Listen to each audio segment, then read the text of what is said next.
My phone buzzes on the nightstand, a harsh, intrusive sound in the quiet of my small Chicago apartment. I see the name on the screen, Dad. A familiar knot tightens in my stomach, a muscle memory from a childhood spent waiting for the other shoe to drop. I let it ring twice more before swiping to answer, my voice deliberately neutral. Hey. His voice comes through, overly cheerful, the way it always is when he's about to ask for something. Leo. How's my boy? We go through the motions. I'm fine. Work is fine. The apartment is fine. Then, the reason for the call. Listen, son, we're having a big family dinner this weekend. Ellen's sister is in town with her kids, and everyone's coming over. You should come. The knot in my stomach turns to ice. I picture the scene, the crowded living room, the forced smiles, the casual way I would be overlooked, a piece of furniture that occasionally breathes. I close my eyes. No, thanks. I'm busy. Oh, come on, Leo. It's family. And that's when the word slips out, quiet but final. They're not my family, Dad. There's a sharp intake of breath on the other end of the line. A silence stretches, thick with 15 years of things unsaid. Leo, he finally says, his voice strained. That's not fair. But that wasn't where it started. To understand, you have to go back. Back 15 years, to a lawn that was too green under a sun that was too bright. You have to go back to a little boy with a red toy car, who still believed that a family was something you could build, not just something you were born into. I was 5 when my father married Ellen. My own mother had vanished from my life 2 years earlier, leaving behind a void shaped exactly like her. I was an only child, living in a quiet house with a quiet father. Then, suddenly, our house wasn't quiet anymore. It was filled with Ellen and her 5 children. The house itself seemed to groan under the weight of so many new lives, so many new histories that had no space for mine. Ellen was a widow. Her 4 oldest were practically adults, teenagers and 20-somethings who would drift in and out like ghosts from a life I'd interrupted. Her youngest was Ryan. He was 7. 2 years older than me, which, in the world of a child, might as well have been a lifetime. He was the one I focused on. In my 5-year-old mind, he was the key. If I could be friends with him, I could belong. I remember the first week with a clarity that still aches. It was a humid Illinois summer day, the air thick with the smell of cut grass and distant barbecue smoke. Ryan was in the backyard, digging in the dirt with a set of plastic army men, arranging them for a battle only he could see. I watched him from the kitchen window for a long time, my heart thumping a nervous rhythm against my ribs. Finally, I gathered my courage. I picked up my favorite toy, a small, bright red convertible, its paint already chipped from countless imaginary road trips. It was my most prized possession. An offering. I walked outside, the screen door slamming shut behind me with a sound that felt too loud. Ryan's head snapped up. His eyes, a cool, indifferent blue, narrowed at my approach. I stopped a few feet away, holding out the car. "Do you want to play?" I asked, my voice small. He didn't even look at the car. He just looked at me. He had a way of looking at you that made you feel like you were invisible and in the way at the same time. "No," he said, his voice flat. He turned back to his army men. I stood there for a moment, the red car feeling heavy and stupid in my hand. Maybe he didn't hear me right. I took a step closer. "We could make a road for the cars and the army guys," I suggested, trying to inject some excitement into my voice. This time, he stood up. He was taller than me, and he used every inch of it to look down at me. "Go away," he said. Not with anger, not with the kind of energy you could fight against. It was just a simple, declarative statement. A fact. "You are not wanted here. Go away." I didn't move, rooted to the spot by a confusion so deep it felt like a physical pain. He sighed, an old, weary sound from a 7-year-old boy. He scooped up his army men and moved to the other side of the yard, deliberately putting a large oak tree between us. The battle was over before it began. I was the enemy, and I had already lost. I just stood there in the sun, my eyes burning. Through the kitchen window, I saw my dad watching. I saw the brief flicker of sadness on his face, a fleeting shadow of concern. I held my breath, waiting for him to come out, to fix it, to tell Ryan to be nice, to tell me it was okay. But he didn't. The shadow passed, and his face smoothed over into something I would come to know very well, a determined, conflict-avoidant cheerfulness. He opened the back door. "Hey, buddy," he called out, his voice bright and forced. "How about we go get some ice cream? Just you and me." He never mentioned Ryan. He never acknowledged what he had just seen. He just took my hand, his grip warm and strong, and led me away from the battlefield in the backyard. As we drove to the ice cream shop, the red toy car sat forgotten on the grass. It was the first time my father taught me the family rule: your pain will not be addressed, but it will be compensated. A scoop of chocolate fudge for a shard of rejection. It was a terrible exchange rate, and I would spend the next 13 years going bankrupt. Ellen never tried to be a mother to me. She wasn't cruel, that would have required an investment of energy she simply wasn't willing to make. To her, I was just a fixture in the house she now ran, a living, breathing piece of her new husband's old life. She made sure I was fed, that I had clean clothes, that I got to school on time. She fulfilled the duties of a guardian, but never the role of a parent. There was no warmth, no spontaneous affection, no sense of me ever being one of hers. When she looked at Ryan, her face would soften. When she looked at me, it was polite, distant, and blank. The holidays were the worst. They were when the full force of Ellen's family would descend, and my status as an outsider was thrown into sharp, painful relief. Thanksgiving was a performance of gratitude I couldn't feel. I'd sit at the end of the long dining table, a solitary island in a sea of laughter and conversation that flowed around me but never included me. They'd talk about cousins I'd never met, reminisce about vacations I wasn't on, and share inside jokes that I would never understand. I would just move mashed potatoes around my plate and count the minutes until I could excuse myself. Christmas was a masterclass in polite exclusion. The living room would be a chaotic storm of wrapping paper and joy. Ellen's 4 older children, Mark, Sarah, Jessica, and Chris, would come home, their arms laden with gifts specifically for their mother and their little brother, Ryan. They were a tight, impenetrable unit. Ryan would be buried in a mountain of presents, his face lit up with pure delight. My dad would always try to make up for it. He'd spend a little extra on me, getting me the big-ticket item, the latest video game console or a new bike. I'd sit on the floor, surrounded by the expensive packaging of his guilt, and feel nothing but a hollow ache. The gifts were meant to fill a space, but they were the wrong shape. They couldn't fill the silence that surrounded me while the rest of the family celebrated their togetherness. I remember one Christmas Eve, I was about 9. Mark, the oldest stepbrother, was telling a story about a family ski trip from years ago. Everyone was roaring with laughter. In a rare moment of courage, I asked, "Where did you guys go skiing?" The laughter died instantly. Mark just stared at me for a beat, his expression unreadable. Then he said, "A place you've never been," and turned back to his siblings, picking up the conversation as if I had never spoken. My dad cleared his throat and busied himself with the fireplace poker. The message was clear: their past was a private club, and I wasn't a member.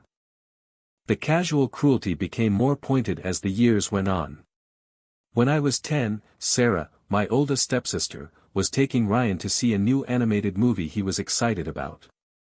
My dad, in another of his weak attempts to build a bridge he was unwilling to cross himself, suggested she take me along. "Why don't you take Leo with you? It'd be fun." Sarah's face tightened. She shot me a look of pure annoyance, as if I were a piece of garbage she was being asked to carry. She leaned in close to my dad, but she spoke loud enough for me to hear every single word. "He's not our brother, David. Why do I always have to be the one to?" She trailed off, glancing at me again. Then she turned to me directly, her voice a low, sharp whisper. "Don't you dare start crying about this, so Dad makes me feel bad. It's not my fault you're here." I didn't cry. I had already learned that my tears were an inconvenience to everyone. I just turned around without a word and walked back to my room. I closed the door and heard the soft click of the latch settling into place. That click became the soundtrack of my childhood. It was the sound of retreat, the sound of safety, the sound of me choosing a small, quiet loneliness over a large, loud one. My room was my territory. It was the only place in that entire house where I didn't feel like a trespasser. On the other side of the door, I could hear them leaving, their laughter echoing down the hallway as they went to the movies without me. My dad didn't come to check on me. A few hours later, a new video game appeared on my bed. No note. No apology. Just a transaction. The older siblings liked to rub it in. They treated me like a ghost, refusing to acknowledge my presence unless it was to make it clear how much I didn't belong. If I was in the living room watching TV when they came to visit, they would take the remote out of my hand and change the channel without a word. They would bring candy and treats for Ryan and make a big show of telling him to hide it so he wouldn't have to share with me. They weren't just excluding me, they were enjoying it.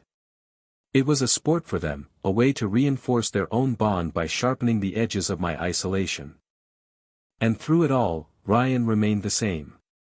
He never warmed up to me. My attempts to connect dwindled over the years, from hopeful offerings of toys to half-hearted greetings in the hallway that were met with silence.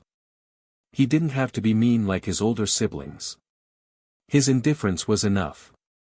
It was a constant, daily reminder that even the person closest to my age, the one person who should have been a brother, wanted nothing to do with me. I was a stranger in his house. We lived under the same roof, ate at the same table, but we existed in different worlds. His world was filled with the love and attention of a mother and 4 older siblings.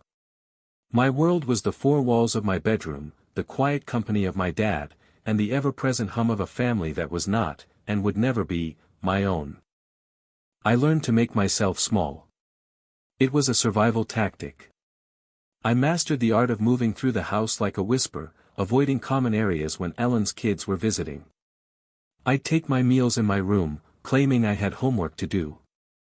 I'd find reasons to be out of the house, going to the library for hours on end, wandering through the park, doing anything to avoid the suffocating atmosphere of a home where I was tolerated but not wanted. The fewer interactions I had, the less pain I felt. It was a simple equation. My dad noticed my retreat, but he misinterpreted it as typical teenage moodiness. "You spend too much time cooped up in that room, Leo," he'd say, standing awkwardly in my doorway. "Come on out and watch the game with us." He didn't understand that "us" was a word that didn't include me. The living room was their territory. Walking into it felt like crossing a border into a hostile country. I'd just shrug and say I wasn't interested. It was easier than trying to explain a wound he refused to see. The strange thing was, when I started actively avoiding them, they seemed happier. The tension in the house would lessen. I'd overhear them in the kitchen, laughing and talking freely. Once, I was walking past the living room and heard Jessica say, "God, things are so much better when he's not around, ruining everything with his moping." Someone else, maybe Chris, added, "I know. If it was just Mom and us and well, you know."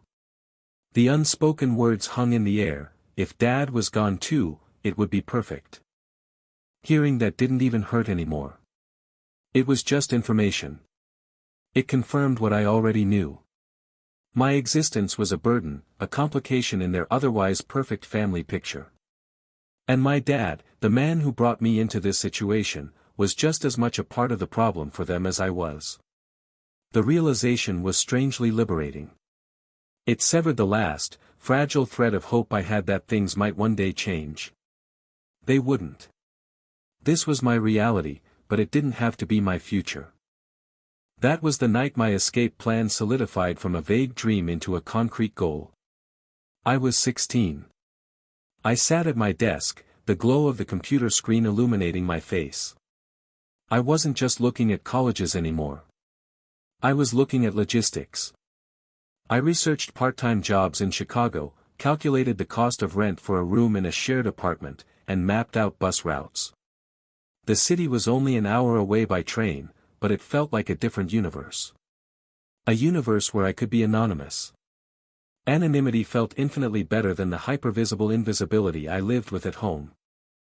For the next 2 years, I saved every dollar I made from my after-school job at a grocery store.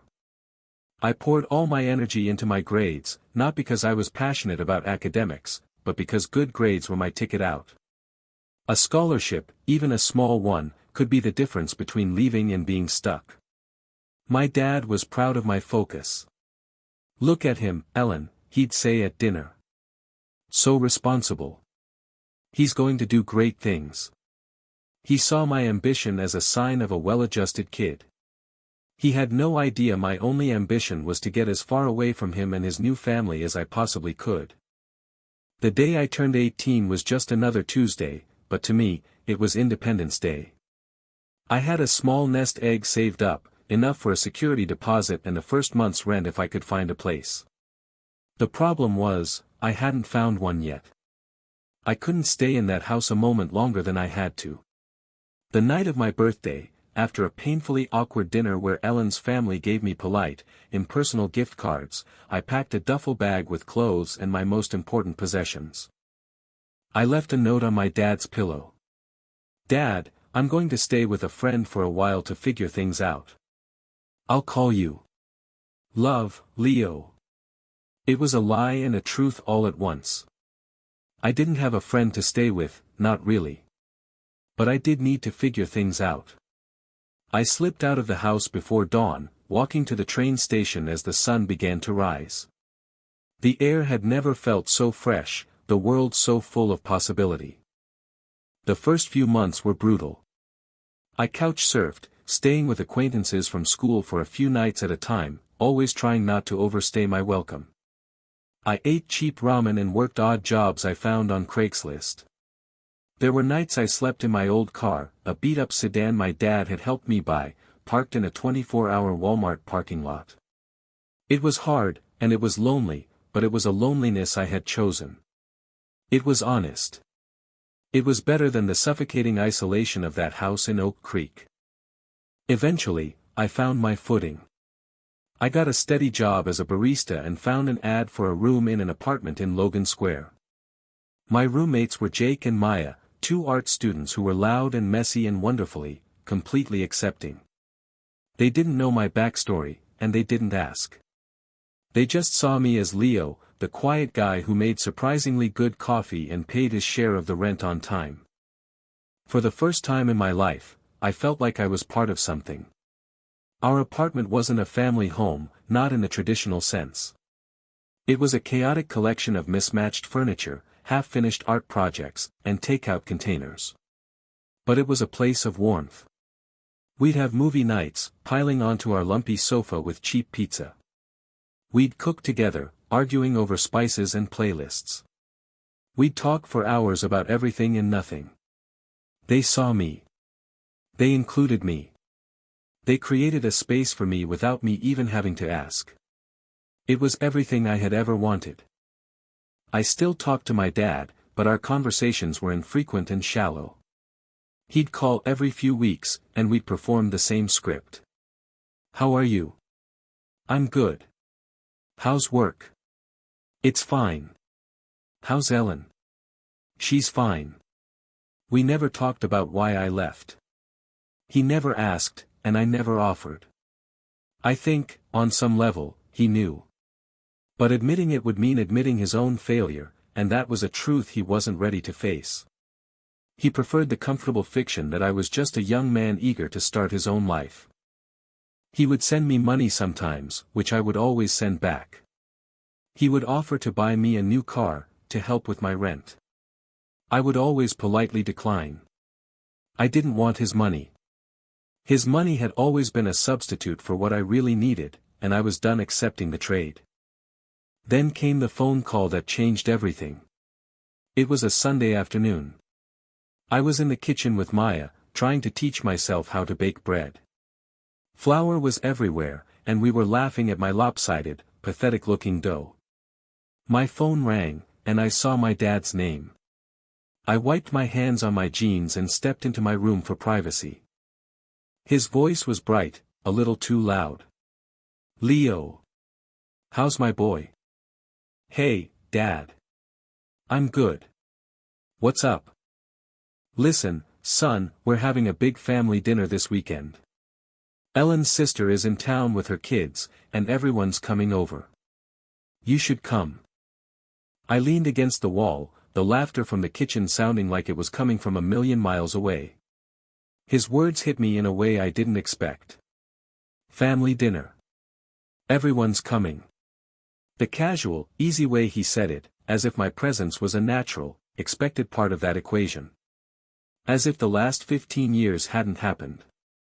All the old feelings, the hurt, the anger, the bone-deep loneliness surged up, hot and swift. But this time, something was different. I wasn't that small, helpless boy anymore. I had a home. I had a chosen family just on the other side of the door. I didn't have to make myself small anymore. "No, thanks," I said, my voice steady. "I'm busy." "Busy with what?" he pressed. "It's just one night, Leo. It would mean a lot to me. To Ellen. It's family." Family. The word was a trigger. It was a lie we had both silently agreed to for years. But I couldn't do it anymore. The silence was choking me. "They're not my family, Dad," I said. The words came out quiet, but they felt like a bomb detonating in the space between us. The silence on the other end of the line was deafening. I could hear his breathing, a little ragged. "Leo," he finally managed, his voice losing its forced cheer. "That's not fair." "What are you talking about?" "I'm talking about Ellen," I said, my voice gaining strength. "And Mark, and Sarah, and Jessica, and Chris. And Ryan. They are not my family. They have never been my family. We might not get along all the time," he argued, his voice pleading. "But we are family. I married Ellen, and her kids became my kids, and you became their brother." I almost laughed. It was such a simple, naive view of the world. As if signing a piece of paper could magically create love and acceptance where there was none. "No, Dad," I said, and I could feel the walls I had built around my heart for 15 years start to crumble, not with weakness, but with the force of a truth that had to be spoken. "That's not how it works. You married Ellen. You made that choice. Her kids are her kids. And they made it very, very clear from day one that I was not their brother. I was a stranger. Less than a stranger. I was an obstacle. They were just kids, Leo. You were all just kids. Ryan was a kid when he told me to go away every time I tried to play with him," I shot back, the memories playing out in my mind like a movie. "Sarah was an adult when she told me not to cry about being excluded so she wouldn't get in trouble. Mark was an adult when he said the house would be perfect if I wasn't in it. They weren't just kids. They were cruel. And Ellen stood by and watched. And you stood by and watched." The accusation hung in the air, sharp and glittering and undeniable. "I was there for you," he insisted, his voice rising in desperation. "I always took care of you. I made sure you didn't miss out on stuff. I bought you anything you wanted.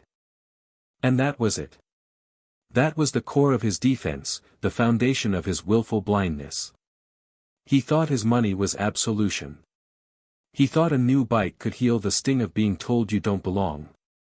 He thought a video game console could fill the silence of being ignored at your own Christmas celebration.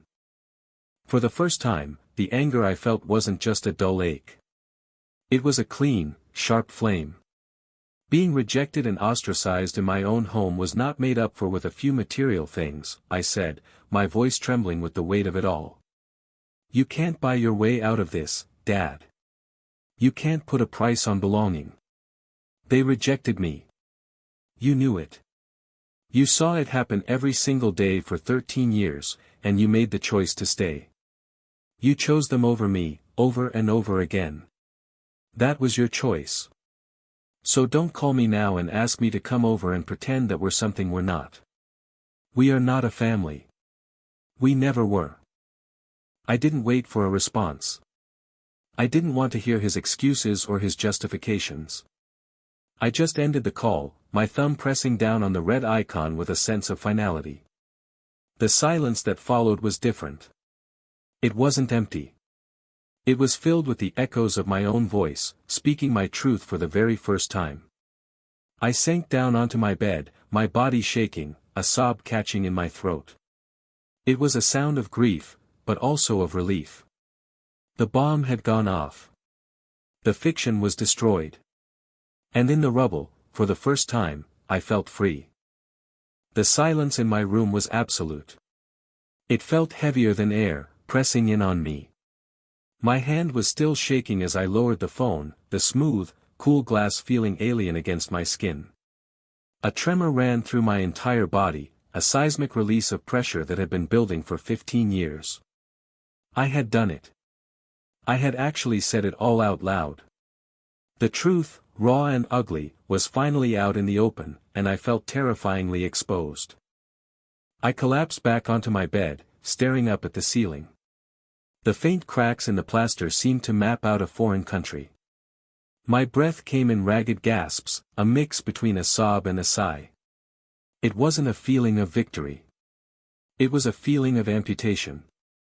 I had finally cut off a part of myself that had been diseased for years, but the phantom limb was already aching. The little boy inside me who just wanted his dad to fix things was grieving, even as the man I was becoming knew it was the only way to heal. A soft knock came at my door, followed by Maya's voice, gentle and hesitant. Leo. You okay in there? You've been quiet for a while. I tried to answer, but the word got stuck in my throat. I just made a choked sound. The door creaked open, and Maya poked her head in, her brow furrowed with concern. Jake was right behind her. They saw me on the bed, saw the look on my face, and their expressions shifted from curiosity to quiet understanding. They didn't ask what was wrong. They didn't push for details. Maya just came in and sat on the edge of my bed, placing a warm hand on my ankle. It was a small, simple gesture, but it grounded me. Jake leaned against the doorframe, his arms crossed, a silent, steady presence. They were an anchor in the storm that was raging inside me. Bad call? Jake asked, his voice low. I managed a nod, my eyes stinging. Yeah, I whispered. With my dad. That was all they needed. They didn't offer platitudes or easy solutions. They didn't tell me it would be okay. They just sat with me in the silence, sharing the weight of it. After a few minutes, Maya squeezed my ankle gently. I'm putting the kettle on, she said softly, and then she was gone. Jake stayed for another moment before giving me a short, supportive nod and following her out, closing the door most of the way but leaving it slightly ajar. It was a signal, we're here if you need us, but we'll give you your space. It was the exact opposite of everything I had known. In my dad's house, my pain was something to be ignored or covered over. It was an inconvenience. Here, it was something to be respected. It was allowed to simply exist. Meanwhile, an hour away in Oak Creek, David stood in his immaculate kitchen, the phone still pressed to his ear long after the line had gone dead. The dial tone buzzed, a monotonous, mocking sound. He slowly lowered the phone, his hand trembling slightly. He felt dizzy, as if the floor had dropped out from under him. They're not my family. You chose them over me. The words echoed in his head, sharp and cruel and utterly foreign. This wasn't his son. His son was quiet, responsible, a good kid. A little moody, sure, but never this. Never this angry. Never this accusatory. He looked around the kitchen, the polished granite countertops, the stainless steel appliances, the framed photo on the wall of him, Ellen, and all her kids at a beach house, everyone smiling. A perfect family. He had built this life. He had worked hard for it. He had provided. He had done everything right. Hadn't he? He sank into a chair at the kitchen island, his mind racing, trying to find a foothold in the crumbling narrative of his life. He remembered Leo as a little boy, so quiet and sad after his mother left. He remembered the day he brought Ellen and her kids home, hoping to fill the silence, to give Leo a mother and siblings, to build a fortress of family around his lonely son.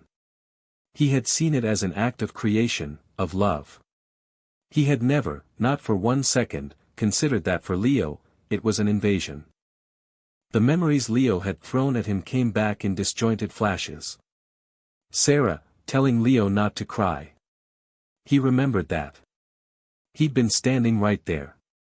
He'd felt a pang of annoyance at Sarah for being so harsh, but he'd also felt a flicker of relief that he didn't have to deal with a crying child. He'd told himself it was just sibling squabbles, that it would pass. The Christmas presents. He'd always made sure Leo's were the most expensive, a silent compensation, a way of saying I see you without having to cause a scene or confront his stepchildren. He thought he was keeping the peace. He never realized he was sacrificing his son to do it. Ellen walked in, carrying a basket of laundry. She saw the look on his face and her smile faded. David? What is it? You look like you've seen a ghost. He looked up at her, his wife of 15 years. He suddenly felt like he was seeing her through a different lens, the focus shifting uncomfortably. It was Leo, he said, his voice hoarse. He's not coming to the dinner. Ellen shrugged, setting the basket down. Oh well, she said, her tone light, dismissive. He's an adult. If he doesn't want to come, he doesn't have to. You can't force these things. No, it wasn't just that, David insisted, a desperate edge to his voice. He needed her to understand the magnitude of what had just happened. He said you're not his family. That the kids aren't his family. He said they were cruel to him. He said we all just stood by and watched. Ellen sighed, a familiar, weary sound he'd heard 1,000 times. She began folding a towel with crisp, efficient movements. Oh, David, please, she said, not looking at him. Leo has always been overly sensitive. You know that. He lives in his own head. The kids were kids. They bickered. That's what siblings do. He's just being dramatic, trying to get attention. Her words were meant to be soothing, to smooth over the conflict and restore the comfortable peace of their life. But for the first time, they sounded hollow. Overly sensitive. Dramatic. Was it sensitive for a 5-year-old to want to play? Was it dramatic for a 10-year-old to feel the sting of rejection? He looked at his wife, at her calm, untroubled face, and a cold dread washed over him. She didn't see it. She had never seen it. To her, Leo's pain was not a real thing. It was a character flaw. And if she had never seen it, then Leo was right. She had stood by and watched, because she didn't even recognize that there was anything wrong to begin with. The perfect family photo on the wall seemed to mock him. He had thought he was the architect of a happy home, but maybe he had just been the warden of a very quiet prison cell. The silence he had mistaken for peace had actually been the sound of his son's surrender. A wave of panic hit him. He had to fix this. He had to make Leo understand. He was a man of action, a provider. He fixed problems. He grabbed his phone, his thumbs fumbling with the screen. He needed to re-establish control over the narrative, to pull Leo back from this angry, irrational place. Back in my apartment, I was sitting on the sofa, a warm mug of tea Maya had made for me cupped in my hands.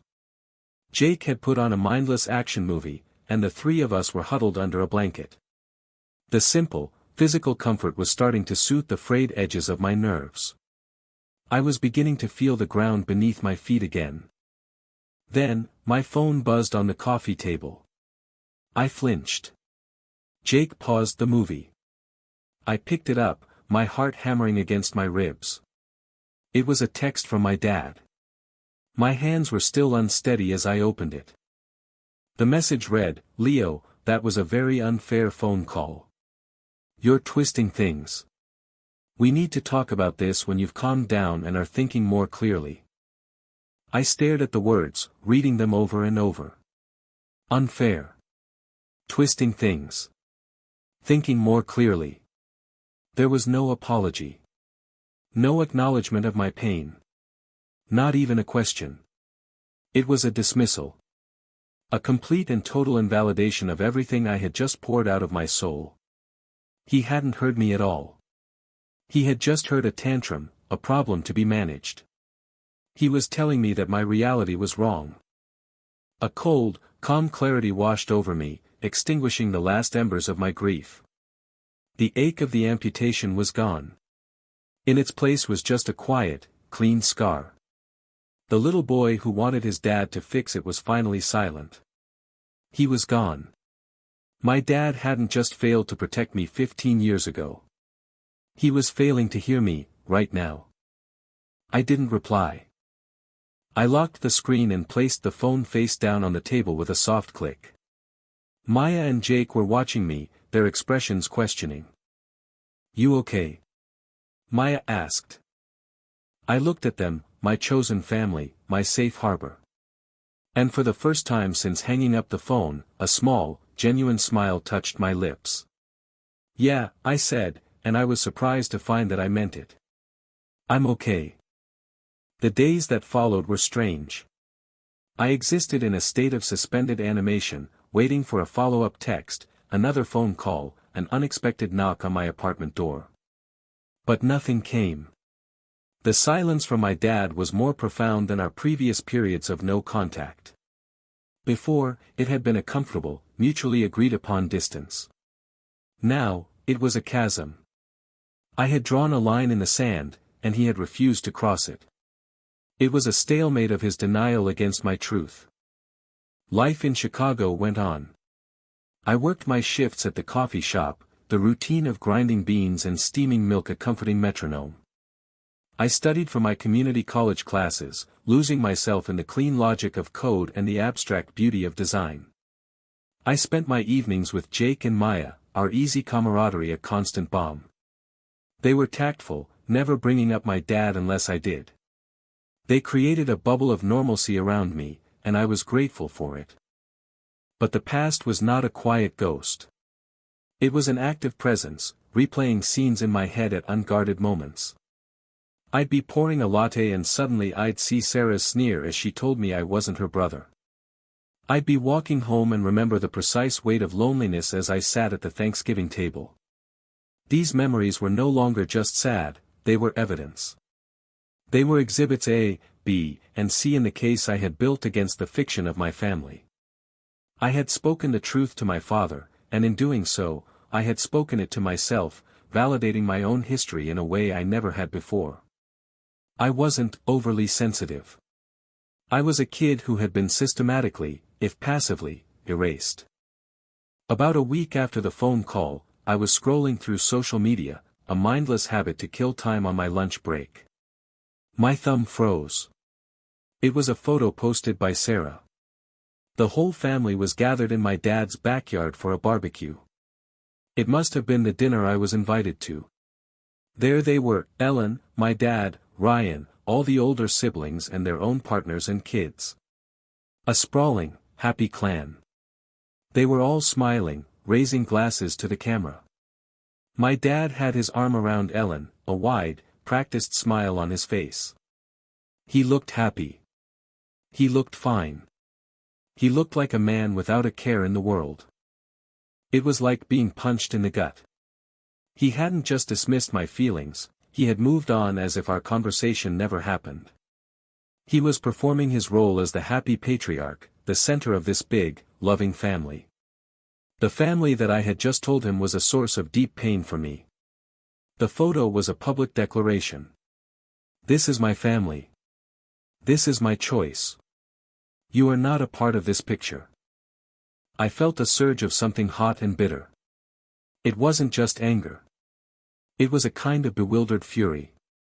How could he? How could he stand there, smiling for a camera, when the foundation of his relationship with his only biological son had just fractured?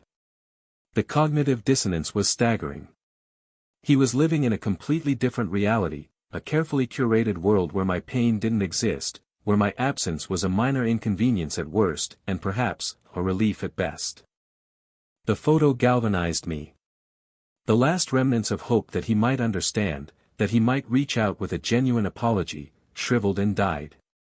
It was clear now, if there was going to be any resolution, it wouldn't come from him. He was too invested in the lie. The following weekend, I knew I had to do something I'd been putting off for 2 years. I needed to go back to that house. Not to see them, but to retrieve the last few pieces of my childhood that I had left behind in my hasty deperturia box of old photos, a few sentimental trinkets, things that belonged to the little boy who existed before Ellen. They were my history, and I wasn't going to let them be held hostage in that house any longer. I called my dad on a Tuesday morning, when I knew he'd be at work and the house would likely be empty. He answered on the second ring, his voice wary. "Leo. I need to come by the house and pick up the rest of my things from my old room," I said, my tone flat and businesslike. "When is a good time when no one will be home?" There was a pause. "You don't want to see us?" he asked, a hint of hurt in his voice. "No," I said simply. "I don't." He sighed, a long, weary sound of defeat. "Ellen has a doctor's appointment on Thursday afternoon. From 2 to 4. The house will be empty then." "Okay. I'll be there at 2:30, I said. "Just leave the side door unlocked for me." "Leo, wait," he said, a note of desperation creeping in. "Can we please just talk about this? This is crazy. You're my son." "We did talk about it, Dad," I replied, my voice cold. "You told me I wasn't thinking clearly. Let me know if Thursday doesn't work." I hung up before he could respond. It was a brutal, defensive maneuver, but it was necessary. I couldn't risk getting drawn into another circular argument that would end with my feelings being invalidated.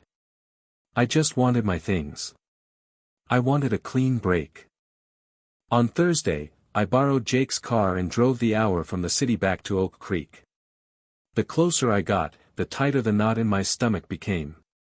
The familiar highways, the exit signs, the manicured suburban streets, it all felt like traveling back in time. When I turned onto my old street, my heart was pounding. The houses were all so perfect, the lawns so green. It was a stage set for a happy life. I parked down the street, not wanting my old car to be a sign of my arrival. I walked up the driveway, my footsteps sounding unnaturally loud on the concrete. The house looked exactly the same. The rose bushes Ellen meticulously cared for were in full bloom. It looked peaceful. Serene. A lie in brick and mortar. I went to the side door, my hand trembling as I reached for the knob. It turned. It was unlocked as he'd promised. I took a deep breath and stepped inside. The house was silent. The air was still and smelled faintly of lemon cleaner and something else, the familiar, indefinable scent of a place I once called home. It was instantly disorienting. I was an intruder in my own past. I moved quickly, my sneakers silent on the polished hardwood floors. I didn't want to linger. I just wanted to get to my room. My old bedroom was at the top of the stairs. As I climbed, I could hear the phantom echoes of the past, the sound of Ryan's video games from his room, the murmur of the TV from the living room, the clatter of pans from the kitchen. I reached the top of the stairs and my breath caught. The door to my room was open. And my room was gone. It had been completely converted into a guest room. The walls were painted a bland, neutral beige. My old desk, my bookshelf, my bed all gone. In their place was a generic queen-sized bed with a floral comforter, a small writing desk, and an armchair. It was a room from a hotel catalog. Impersonal. Anonymous. My entire childhood had been erased, painted over in beige. I stood in the doorway, stunned. I didn't know how long I was there, just staring at the empty space where my life used to be. It wasn't just a redecoration, it was an eviction of my memory. They hadn't just moved on, they had paved over the past, removing any evidence that the sad, quiet boy had ever existed in that space. A cold rage, purer and more intense than anything I had ever felt, washed over me. I walked into the room, my eyes scanning for the closet. That was where my last box of things was supposed to be. I pulled the closet door open.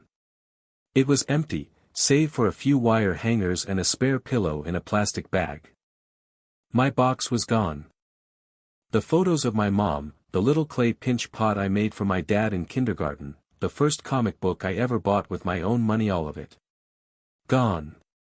They had thrown it away. They had thrown me away. I stumbled back out of the room, my vision blurring. I felt a desperate, primal need to get out of that house. It wasn't just a place of unhappy memories anymore, it was a crime scene, and my own past had been the victim. As I turned to flee down the stairs, I heard a sound from downstairs. A key turning in the front door lock. My blood ran cold. My dad had said the house would be empty until 4. It was only 3 o'clock. The front door swung open, and Ryan walked in. He stopped dead when he saw me at the top of the stairs. His eyes widened in shock, then narrowed into the familiar, cold look of annoyance I knew so well.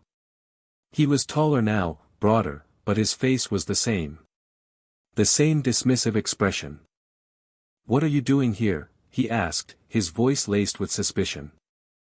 "I came to get my things," I said, my own voice sounding hollow and distant to my ears. "My box. From the closet in my room." He snorted, a short, derisive sound. "You mean the guest room?" he said, the emphasis on the word a deliberate twist of the knife. He started to walk towards the kitchen, already dismissing me. "Mom cleaned all that junk out months ago when we redid the room. It's probably in the attic. Or maybe she threw it out. I don't know." Junk. He called it junk. Something inside me snapped. The years of silence, of making myself small, of swallowing my anger, it all came rushing to the surface in one, uncontrollable torrent. "Junk?" I repeated, and my voice was no longer hollow. It was shaking with a fury that felt seismic. I started walking down the stairs, each step heavy with purpose. That was my life in that box, Ryan. Photos of my mother. The only things I have left of her. "You just threw out my mother?"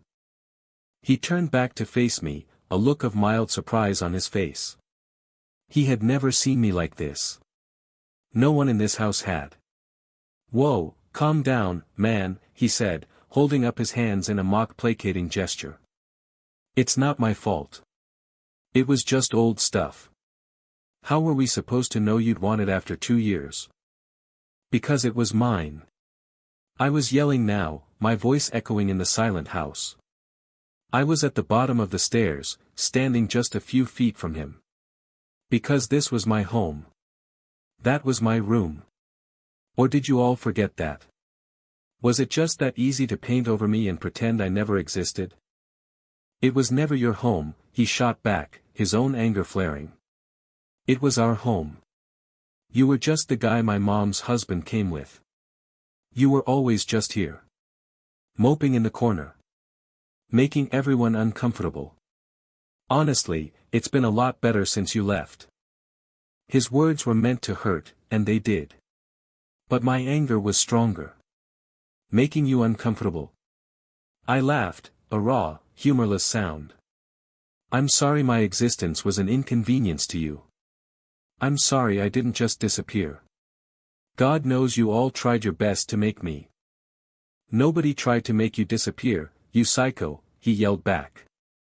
We just lived our lives. It's not our fault you were too weird to fit in. Fit in? I took a step closer, my whole body vibrating. Your sisters told me I wasn't their brother. They made a sport out of excluding me. You ignored me every single day for 13 years. There was never any fitting in to be had. You never wanted me here. None of you did. Just admit it. Fine, he shouted, his face red. We didn't. Okay. We never wanted you here. My dad died, and then my mom had to marry your dad, and suddenly you were just there. This sad little kid we were all supposed to feel sorry for. We didn't ask for that. We didn't ask for you. There it was. The truth, ugly and unvarnished, spoken aloud for the first time.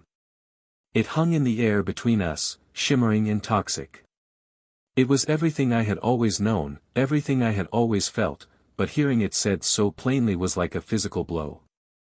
In that moment, all the fight went out of me. The rage evaporated, leaving behind a vast, empty coldness. There was nothing left to say. There was nothing left to fight for. He was right. They never wanted me. And my father had forced them to take me anyway. I was the unwanted baggage in his second chance at happiness. I just stared at him, at the boy who should have been my brother, now a man who was confirming my deepest fears. I didn't say another word. I just turned, walked to the front door, and left. I didn't look back. I got in Jake's car and drove away from that perfect house on that perfect street, leaving the ghost of my childhood behind for good. The drive back to Chicago was a blur. I was operating on autopilot, my hands gripping the steering wheel so tightly my knuckles were white. Ryan's words echoed in my head, a relentless, percussive loop, we never wanted you here. We never wanted you here. It wasn't the anger that haunted me, it was the chilling honesty. It was the final, brutal confirmation of a truth I had spent my entire life trying to deny. I didn't go straight back to my apartment. I couldn't face Jake and Maya yet. I couldn't bear their kind, questioning eyes, because I didn't have the words to explain the absolute devastation I was feeling. So I drove to the lakefront, parking near Montrose Harbor. I got out of the car and walked towards the water, the sharp, cold wind off Lake Michigan a welcome shock to my system. I stood by the concrete embankment, watching the gray, choppy waves crash against the shore. The city skyline was a distant, jagged silhouette against the overcast sky. For the first time, the freedom I had felt in Chicago felt fragile, illusory. I had escaped the house, but I hadn't escaped the history. It was inside me, a poison in my blood. They had thrown my mother away. I kept coming back to that. It was more than just a box of old photos. It was the last tangible link to a life before them, a life where I was wanted, where I was the center of someone's world. They hadn't just erased my presence in their house, they had erased my origins. In their quest to create their perfect family, they had deemed my past, my mother, my very identity as junk. And my dad had let them. Whether he knew about the box or not was irrelevant. He had allowed the environment where such a thing could happen, where my history was considered disposable. He had stood by while they painted over my room, a symbolic act of erasure so profound it took my breath away. He had chosen the clean, beige, impersonal guest room over the messy, complicated history of his own son. I sank down onto a cold stone bench, the wind whipping my hair across my face. The rage I'd felt in the house was gone, replaced by a hollow, cavernous grief. It was a grief not just for the box, but for the entire childhood I had lost. For the father I had never truly had. The man I called Dad was a stranger, a man who would prioritize the comfort of his new family over the emotional survival of his own child. He wasn't a monster. He was just weak. And in a way, that was so much worse. Malice, you can fight. Weakness, you can only mourn. I stayed there for hours, until the sky began to darken and the city lights started to twinkle to life. The cold had seeped into my bones. I finally felt numb enough to go home. When I walked into the apartment, Jake and Maya were in the living room. They looked up, their casual expressions shifting to concern as they took in my appearance. I must have looked as wrecked as I felt.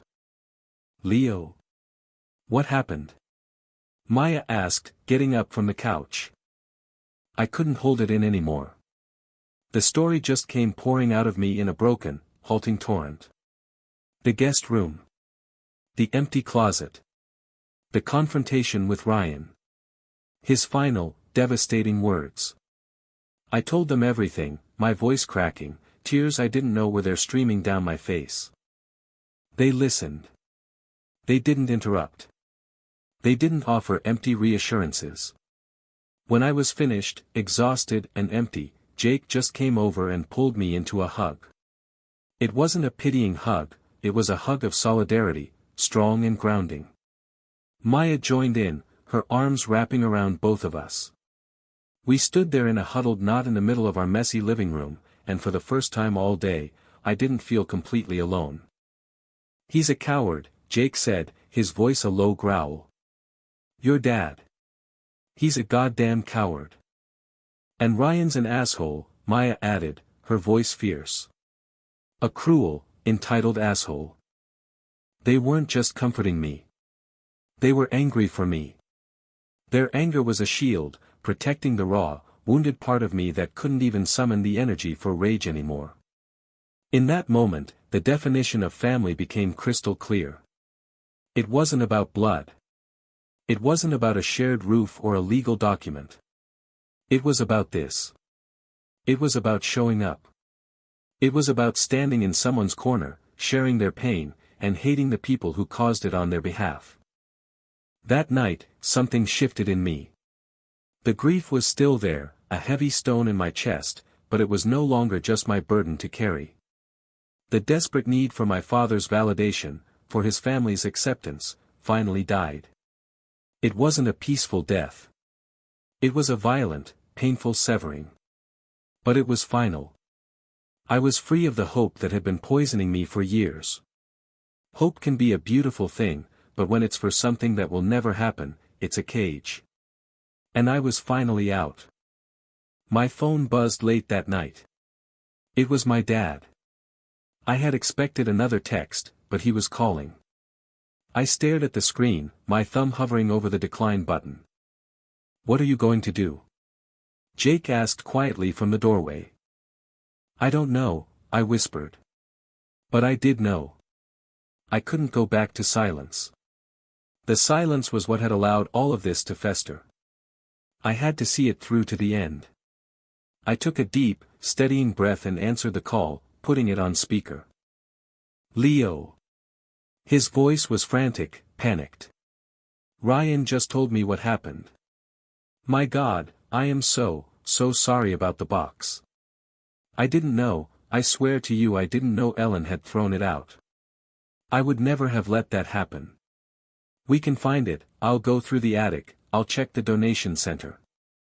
"It's not about the box, Dad," I said, my voice eerily calm. Jake and Maya were listening intently, silent supporters in my corner. "Of course it's about the box," he insisted. "It was your mother's things. It's unforgivable. I'm going to have a serious talk with Ellen." "No," I cut him off, my voice sharp. "It's about the room. It's about the fact that you let them erase me from that house. It's about the fact that for 15 years, you watched me being treated like an outsider and did nothing.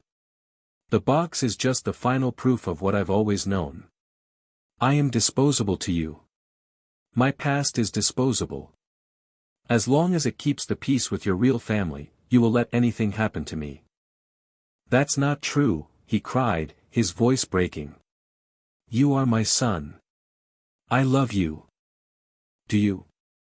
I asked, and the question was genuine. I really didn't know the answer. "What does that love look like, Dad? Does it look like buying me an expensive Christmas present to shut me up after your stepdaughter tells me I don't belong?" Does it look like letting your wife turn my bedroom into a beige guest room without even telling me? Does it look like standing there, smiling in a family photo, a week after I told you that that same family was the source of the deepest pain in my life? There was a choked sound on the other end of the line. He was crying. I had never heard my father cry before. It didn't move me. It was too late for tears. His tears were for himself, for the destruction of his self-image as a good father. They weren't for me. What Ryan said to you, he stammered. He didn't mean it. He was just angry. He meant every word, I said, my voice flat. And you know it. You've always known it. You just chose not to see. You chose the illusion of a happy family over the reality of your son's misery. That's the truth of it, isn't it? You were a coward. You saw a lonely little boy, and instead of protecting him, you used him as a bargaining chip for your own happiness. You handed me over to them and hoped for the best. A raw, ragged sob tore through the phone. Please, Leo, don't say that. What can I do? I'll do anything. I'll fix it. And that was the moment of pure, terrifying clarity. The midpoint of my life, the pivot on which everything would now turn. He was still trying to fix it. Like it was a leaky faucet or a broken toy. He still didn't understand that this wasn't something to be fixed. It was something that had been irrevocably broken. The only thing left to do was to acknowledge the pieces. You can't fix it, I said, and my voice was no longer angry or sad. It was just tired. A deep, soul-level exhaustion. There's nothing left to fix. You made your choice 15 years ago, Dad. You chose them. And you've chosen them every day since. Now I'm finally making my own choice. I'm choosing me. I'm choosing to stop waiting for a father I'm never going to have. I paused, letting the words sink in, for him and for me. Don't call me again, I said quietly. I'll contact you when, and if, I'm ready. I need space. I need to be done with this. I didn't wait for him to reply. I ended the call and then, with a strange sense of calm, I blocked his number. I blocked Ellen's number. I went through my contacts and blocked every single one of my step-siblings. It felt like closing a series of heavy, iron doors. Each click was a final, definitive sound. I looked up at Jake and Maya. Their faces were a mixture of shock and awe. I felt a strange lightness in my chest, as if a massive weight had been lifted. The battle was over. I hadn't won. But I had survived. And I had finally stopped fighting. I had surrendered to the truth. And in that surrender, I found a strange and unexpected peace. Blocking their numbers was an act of profound and terrifying finality. For the first time in my 20 years, there was no line of communication back to the man who was my father.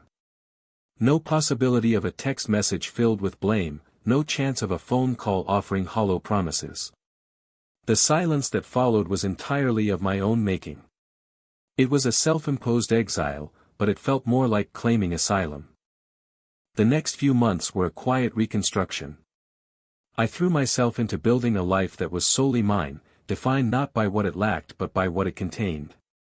I took on extra shifts at the coffee shop, saving money with a fierce determination. I enrolled in more classes at the community college, my focus on web development becoming sharper, more purposeful. The work was demanding and logical, a welcome contrast to the chaotic emotional landscape of my past. In the clean syntax of code, there were no hidden meanings, no passive-aggressive subtexts. Everything was either true or false, functional or broken. It was simple. It was sane. My friendship with Jake and Maya deepened, solidifying into the bedrock of my new life. They became my family in every sense of the word. We weren't bound by blood, but by shared pizza, late-night conversations, and the quiet, unspoken understanding of mutual support. They knew the broad strokes of my story, and that was enough. They never treated me like I was fragile or broken. They just treated me like Leo. Their acceptance was a quiet, consistent force, slowly healing the parts of me I thought were permanently damaged. There were moments, of course, when the past would ambush me. A commercial for a family holiday, the sight of a father and son playing catch in the park, these small things could trigger a sudden, sharp pang of grief. It wasn't a longing for that house or those people. It was a mourning for the idea of family itself, for the normal, loving childhood I had never had. But now, instead of letting the feeling consume me, I had a place to put it. I could talk to Jake about it over a beer, or just sit in comfortable silence with Maya while we watched a movie. The pain was still there, but it no longer had the power to isolate me. One evening, about 6 months after what I had started calling the confrontation, Maya and I were studying at our perpetually cluttered kitchen table. She was sketching in her notepad, and I was debugging a piece of code. "Hey," she said, not looking up from her drawing. "My parents are coming into town next weekend. They want to take us all out to dinner to thank you guys for being my cool city roommates." She mimicked air quotes. "You in?" A jolt of anxiety went through me. Parents. Dinner. The combination of those words was loaded with traumatic associations. My first instinct was to say no, to invent an excuse. The thought of sitting at a table, making small talk with someone else's happy, functional family felt like it would be an excruciating exercise in comparison. Maya must have sensed my hesitation. She looked up, her expression softening. "No pressure at all," she said quickly. "Seriously. If it's weird, just say the word. They'll understand." I looked at her, at the genuine concern in her eyes. She was giving me an out. My dad had never given me an out, he had only ever tried to pressure me in. The difference was staggering. And because she gave me the choice, I felt a sudden, unexpected desire to say yes. To prove to myself that I could. That my past didn't have to dictate my future. "No, I'd like that," I said, surprised by the steadiness of my own voice. "Yeah. I'm in." Her face broke into a wide, brilliant smile. "Awesome," she said. "They're gonna love you. My dad will probably try to talk your ear off about the Chicago Bears. Just nod and pretend you know who the quarterback is." The dinner was at a cozy Italian restaurant in Lincoln Park. I spent the entire day feeling a low-grade hum of anxiety, changing my shirt 3 times, worried I would somehow say or do the wrong thing. When Maya's parents, Mr. and Mrs. Chen, walked in, they were just normal. They were warm and smiling, immediately pulling Maya into a hug before turning to Jake and me. Mrs. Chen gave me a firm, warm handshake. "Leo, it's so wonderful to finally meet you. Maya tells us you're the one who keeps the coffee maker from exploding." Mr. Chen clapped me on the shoulder. "Any friend of Maya's is a friend of ours," he said, his eyes crinkling at the corners. The dinner was easy. It was filled with laughter and stories about Maya's childhood. They asked me about my studies with genuine interest. They included Jake in every conversation. There was no tension, no hidden agenda, no one being subtly excluded. It was just nice. It was the kind of family dinner I used to watch on TV shows, the kind I never believed actually existed. At one point, Mrs. Chen was telling a story about a disastrous family camping trip. "And your father," she said, looking at Mr. Chen with fond exasperation, insisted he knew a shortcut, which ended with us stuck in the mud for 3 hours, with 2 crying children and a melting cooler full of hot dogs. Everyone at the table laughed, including Mr. Chen. "It was a learning experience," he boomed. I smiled, but a wave of profound sadness washed over me. I had no stories like that. My childhood wasn't a collection of funny, disastrous memories. It was a series of quiet, lonely rooms. I had no shared history with a family unit, no inside jokes, no fond exasperation. I had nothing. As if she could read my mind, Maya subtly kicked me under the table. When I glanced at her, she gave me a small, questioning look. You okay? I gave her a tiny nod, a silent thank you for checking in. The gesture was a lifeline. After dinner, as we were saying our goodbyes on the sidewalk, Mrs. Chen pulled me aside for a moment. Leo, she said, her voice soft. Maya told us a little bit about your family situation. I just want you to know that you always have a place at our table. Anytime. Holidays, or just a random Sunday. Our door is always open. Her kindness was so direct, so unconditional, that it completely disarmed me. I felt my eyes well up. Thank you, I managed to say, my voice thick. That means a lot. Family isn't always the one you're born with, she said, patting my arm. Sometimes, it's the one you build. Walking back to the car with Jake and Maya, I was quiet. Mrs. Chen's words echoed in my mind. Family is the one you build. I looked at my friends, their silhouettes illuminated by the streetlights. This was it. This was what I was building. It wasn't a replacement for what I had lost, because you can't replace something you never truly had. It was something new entirely. Something real and solid, built on a foundation of choice and mutual respect. The encounter with Maya's parents was a turning point. It showed me what was possible. It gave me a new model for what family could look like. It was a quiet, unassuming event, but it was the climax of my internal journey. My dad's family was a house built on sand, a beautiful facade destined to crumble. My new life, my chosen family, was a small, humble structure, but it was being built on solid rock. A few weeks later, an official-looking envelope arrived in the mail, addressed to me. It was from a law firm. My stomach clenched. For a wild second, I wondered if my dad was trying to take some sort of legal action, though I couldn't imagine what for. With trembling hands, I tore it open. It wasn't from my dad. It was a letter regarding my maternal grandfather's estate. I vaguely remembered my grandfather, a quiet man I had only met a handful of times before he passed away when I was 7. My mother had been his only child. The letter was dense with legal jargon, but the gist of it was clear. He had set up a trust for me, his only grandchild. It wasn't a huge amount, but it was enough to pay for the rest of my college education at a 4-year university, with a little left over.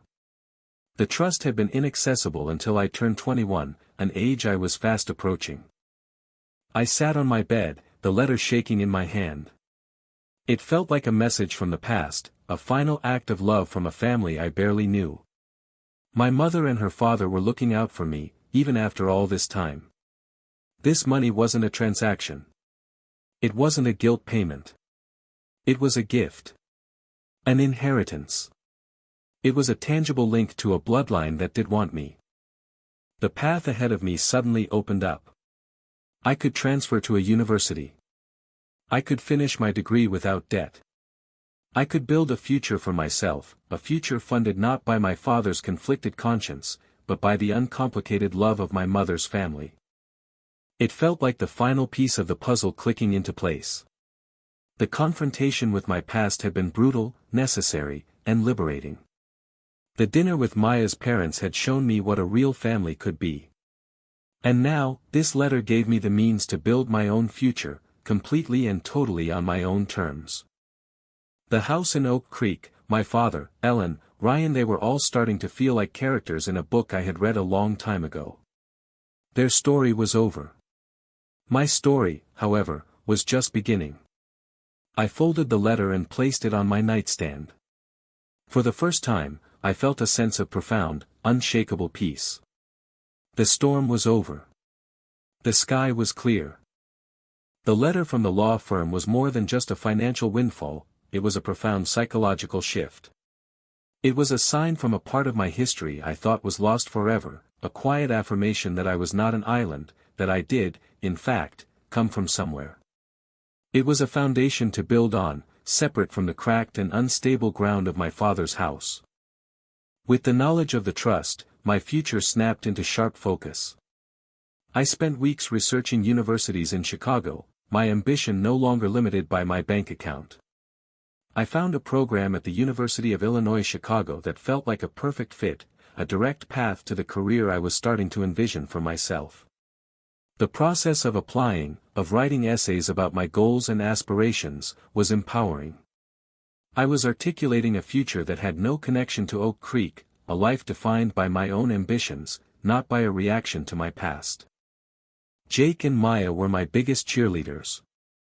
They helped me edit my application essays, celebrated with me when I received my acceptance letter, and helped me find a new apartment closer to the UIC campus.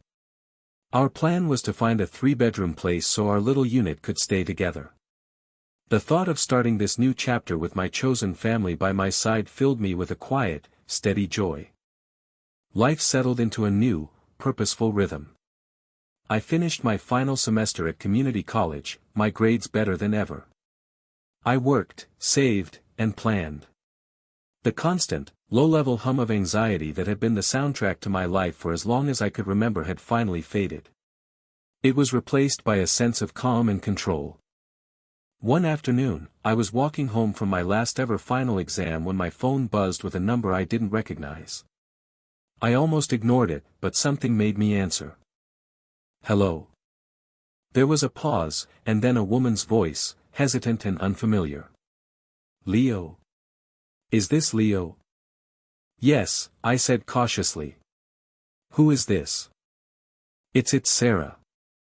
My blood ran cold. Sarah. My oldest stepsister. The one whose words had cut the deepest, whose casual cruelty had been a masterclass in exclusion. We hadn't spoken in years, not since before I left the house. I had blocked her number, but she must have been calling from a new one. "What do you want, Sarah?" I asked, my voice flat and devoid of emotion. I know you don't want to talk to me," she began, her voice strained. "And I get it. I really do. But I had to call. It's about your dad." I stopped walking, my feet rooted to the sidewalk. A familiar, sickening knot formed in my stomach. "What about him?" "He had a heart attack, Leo," she said, her voice cracking. "A bad one. He's at Oak Creek General. He's in the ICU. It's not good."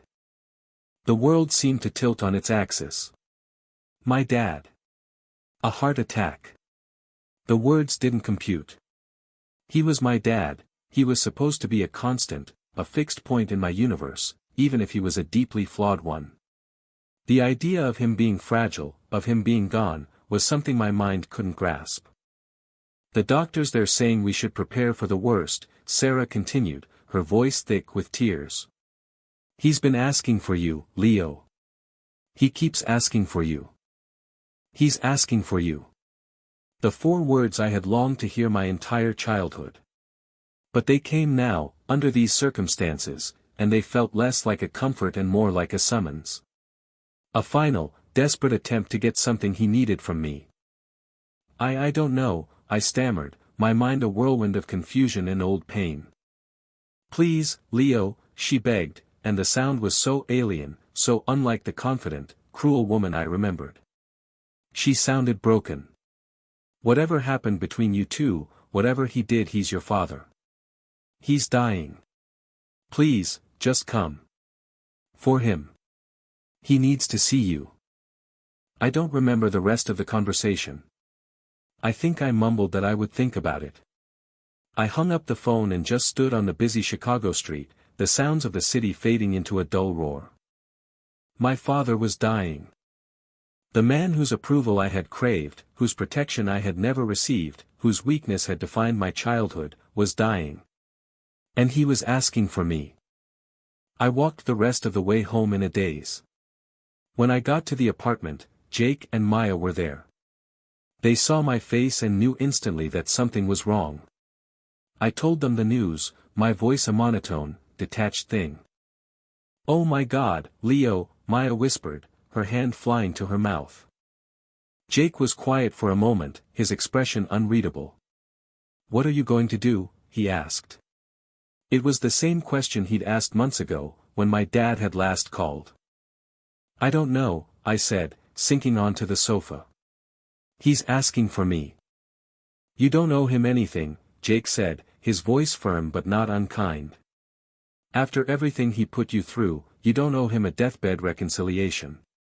If you don't want to go, you don't have to go. That's your right. But if you feel like you need to go, for your own closure, Maya added gently, then that's okay too. There's no right or wrong answer here. It's just whatever you need. They were right. This decision wasn't about him anymore. It wasn't about what he needed or what he wanted. It was about me. What did I need? Did I need to see him one last time to tell him I forgave him? I searched my heart, but there was no forgiveness there. Not yet. Maybe not ever. Did I need to see him to rage at him one last time? No. I had already said everything I needed to say. So what was it? What was this pull I felt, this heavy sense of obligation? It was simpler than that. It was the little boy again. The 5-year-old in the backyard, still standing there with his red toy car, waiting for his dad to come out and make things right. He was the one who needed to go. He was the one who needed to see the story through to its final, painful end. I have to go, I said, the decision settling in my bones with a heavy finality. I'll regret it if I don't.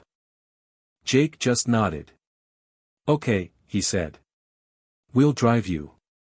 The hospital was a sterile, white maze that smelled of antiseptic and fear. Sarah met us at the entrance to the ICU. She looked older, her face pale and drawn, her eyes red-rimmed and puffy. When she saw me, a look of profound relief washed over her face. Leo. Thank you for coming, she whispered. I just gave a curt nod, unable to speak. I was a stranger here, at this family tragedy that was and was not my own. Ellen was there, sitting in a waiting room chair, looking small and lost. Ryan stood beside her, his arm around her shoulder. He looked at me, his usual animosity gone, replaced by a weary, hollowed-out expression. He just nodded, a silent acknowledgement.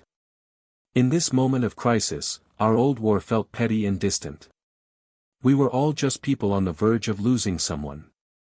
He's weak, Sarah said, leading me towards a room at the end of the hall. He drifts in and out. But he'll know you're here.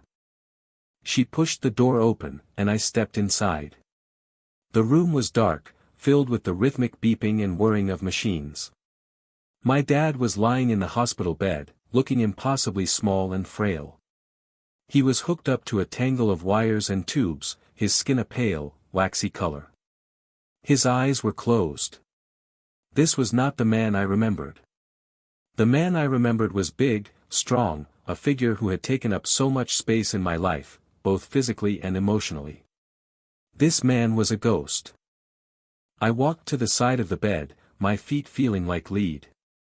Sarah lingered at the door for a moment, then quietly slipped out, giving us privacy. I stood there in the beeping silence, just looking at his face. The anger, the resentment, the years of pain, they were all still there, but they were muted, softened by the stark reality of the scene in front of me. After a few minutes, his eyelids fluttered open. His eyes, cloudy and unfocused, scanned the room before they landed on me. A flicker of recognition. A ghost of a smile touched his chapped lips. Leo, he breathed, his voice a dry, papery rustle. You came. I'm here, Dad, I said, my own voice thick. He tried to lift his hand, and I instinctively reached out and took it. His skin was cool and dry, his grip surprisingly weak. He was trying to hold on, but there was no strength left. I'm sorry, he whispered, his eyes filling with tears. For everything. I was a bad father. I was a coward. He had finally said it. The words I had needed to hear for so long. He was a coward. He knew it. And in his final moments, he was admitting it. It wasn't an excuse. It was a confession. I didn't say, it's okay. Because it wasn't. I didn't say, I forgive you. Because I didn't know if I could. I just squeezed his hand and said the only thing that felt true. I know, I said softly. I know you are. It sounded harsh, but it wasn't. It was an acknowledgement. A shared truth in a room full of machines that were measuring the last moments of his life. His eyes closed, and a single tear traced a path through the wrinkles on his face. He seemed to relax, a small sigh escaping his lips. It was as if my acknowledgement of his failure was the only absolution he had been waiting for. I sat with him for a long time, holding his hand as he drifted in and out of consciousness. The rest of the family came and went in quiet pairs, their grief a tangible presence in the room. In a strange way, there, in that sterile ICU room, we were a family for the first and last time. Not a happy family, not a loving family, but a group of people bound together by a shared, impending loss. The old resentments were still there, buried under the surface, but for now, they were silent. The only thing that mattered was the man in the bed, the failing heart that had, in its own flawed way, connected us all. He passed away just before dawn. I was still there, slumped in the uncomfortable visitor's chair, my hand still resting on his. One moment the machines were beeping their steady, rhythmic song, and the next they were sounding a long, flat, unbroken alarm. Nurses rushed in, and I was gently guided out into the hallway by Sarah, who put a trembling arm around my shoulder. I stood there, leaning against the sterile wall, as the sounds of quiet, efficient finality came from the room. It was over. The grief in the hallway was a strange, disjointed thing. Ellen was sobbing quietly into Ryan's shoulder. Jessica and Chris were making phone calls, their voices hushed and professional, already shifting into the logistical mode of dealing with death. Sarah was just standing beside me, staring at the closed door, tears silently streaming down her face. I felt empty. A vast, hollowed-out space had opened up inside me where my anger and resentment used to live. There was sadness, yes, but it was a distant, abstract sadness. It was the grief for the father I never had, not for the man who had just died. The man in that bed was a stranger I had been tethered to by biology, and now that tether was cut. I was adrift. In the days that followed, I moved through a fog. I stayed in Oak Creek, sleeping in the beige guest room that used to be my bedroom. It felt like a fittingly impersonal space to mourn an impersonal relationship. The house was filled with a constant stream of visitors, Ellen's relatives, my dad's co-workers, neighbors with casseroles. They would give me sad, pitying looks, murmuring condolences to the poor boy who lost his father. They didn't know the truth. They didn't know I had lost my father years ago. Ellen and her kids were, for the first time, almost kind to me. Their own grief seemed to have softened their edges, or maybe they were just acting on the social script of bereavement.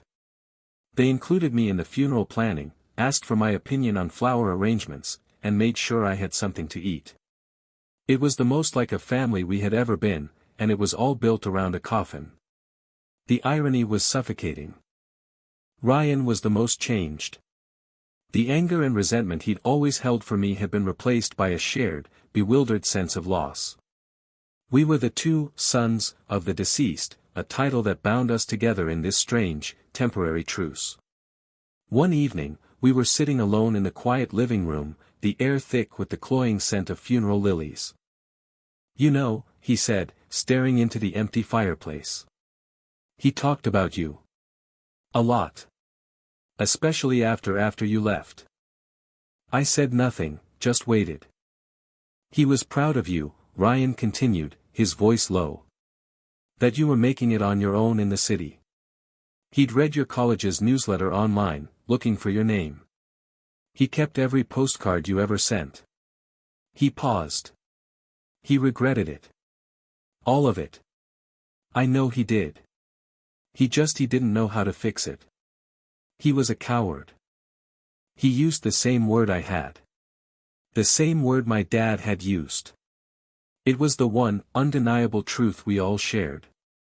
Hearing it from Ryan wasn't a comfort, but it was a confirmation. I hadn't been crazy. My perception of reality hadn't been twisted. It was real. They had all seen it, on some level. The funeral was a surreal affair. A minister who barely knew my dad spoke in vague platitudes about what a good man he was, a good husband, a good father. I sat in the front pew, wedged between Ellen and Sarah, a part of the grieving family portrait. I felt like an actor in a play. As the minister spoke, I didn't think about my dad. I thought about the little boy with the red toy car. I thought about the teenager planning his escape. I thought about the young man who had finally found his voice. I was mourning them, the ghosts of myself that had been created in the crucible of that family. After the service, at the reception back at the house, I was cornered by my dad's older brother, my Uncle Mark, a man I hadn't seen in over a decade. He was a kinder, gentler version of my father, with the same sad eyes. "Leo," he said, putting a heavy hand on my shoulder. "I'm so sorry. I know things with your dad, they were complicated." I just nodded, not trusting myself to speak. "He loved you, you know," my uncle continued. "He just got lost. After your mother left, he was adrift. He thought marrying Ellen, having this big, instant family, would fix everything. He thought it would fix him. He thought he was giving you a gift. He was just too blind, too afraid of conflict, to see that he was actually sacrificing you. He saw it. My uncle saw the whole thing, the entire tragic, 15-year story. His words were a final, unexpected validation from a corner I never expected. He left you something," Uncle Mark said, pulling an envelope from his jacket pocket. "He gave it to me a few years ago, told me to give it to you when he was gone. He said you wouldn't be ready to hear it from him otherwise." He handed me the envelope. My name was written on the front in my dad's familiar, slightly messy handwriting. I took it, the paper feeling heavy and significant in my hand. "Thank you," I whispered. I didn't open it there. I slipped it into my pocket and made my excuses to leave. I said a quiet, formal goodbye to Ellen and her children. There were no promises to keep in touch. We all knew this was the end. The single thread that had connected us was now gone. Jake drove me back to Chicago that evening. I was quiet the whole way, the letter a burning weight in my pocket. When I got back to my apartment, I went straight to my room, closing the door behind me. I sat on my bed and, with trembling fingers, I opened the envelope. It was a long letter, several pages long, written on yellow legal paper. "My dearest Leo," it began. "If you are reading this, it means I'm gone. And it means I failed. I failed to tell you all of this while I was still alive. I write this because, as my brother Mark can tell you, I have always been a coward. It is easier to write these words than to speak them, easier to face my own failures on a page than to look you in the eye and admit the truth." The letter went on to detail everything. He admitted to seeing the cruelty from Ellen's kids from the very beginning. He admitted to knowing, deep down, that Ellen would never love me as her own. He wrote about his own profound loneliness after my mother left, his fear of being a single parent, his desperate need to build a new life, a new family, to prove that he hadn't failed. "I thought I was building a fortress to protect us," he wrote. "But I built you a prison instead. I saw your unhappiness. I saw it every single day. And every day, I made a choice.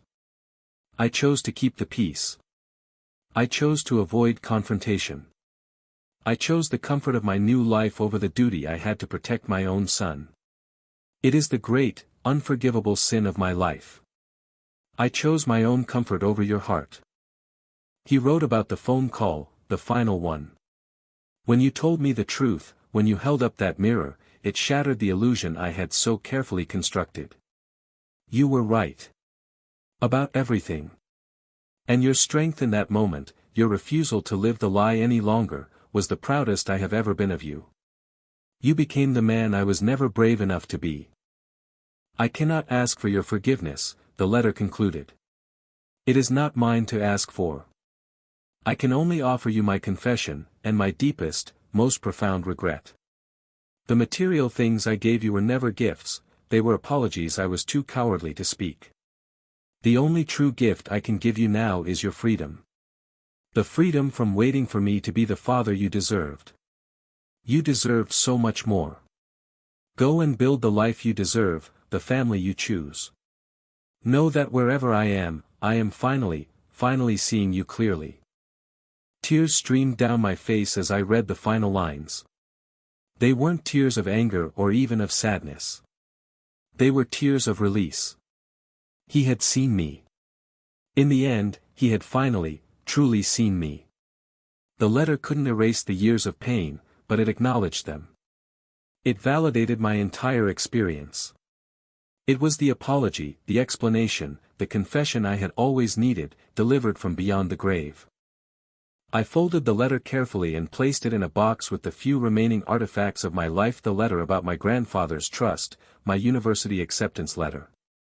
It was a part of my story now. A painful, complicated, but ultimately closed chapter. A few days later, I was sitting in my new apartment near the UIC campus. Jake and Maya were there, helping me unpack the last of my boxes. The sun was streaming through the large windows, illuminating the dust motes dancing in the air. The room was filled with laughter and the sound of a bad pop playlist Jake had put on.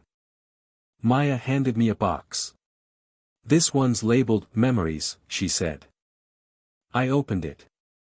Inside was a collection of photos she had secretly printed out for me. Pictures of the three of us making pizza in our old apartment, of Jake wearing a stupid hat at a street festival, of the three of us huddled on the sofa for a movie night. There was a photo of me with Maya's parents, all of us smiling at that Italian restaurant. I looked at the photos, at the captured moments of simple, uncomplicated joy. I thought of Mrs. Chen's words: family isn't always the one you're born with. Sometimes, it's the one you build. My dad's final gift to me wasn't freedom. I had already claimed that for myself. His final gift was closure. His letter had allowed the little boy inside me to finally put down the red toy car, to turn around, and to walk away from that empty backyard for good. I looked around the sun-drenched room at my friends, my real family. A genuine, unburdened smile spread across my face. My house in Oak Creek had never been a home. But this? This was it. This was where the heart is. And for the first time in my life, I was finally, truly home.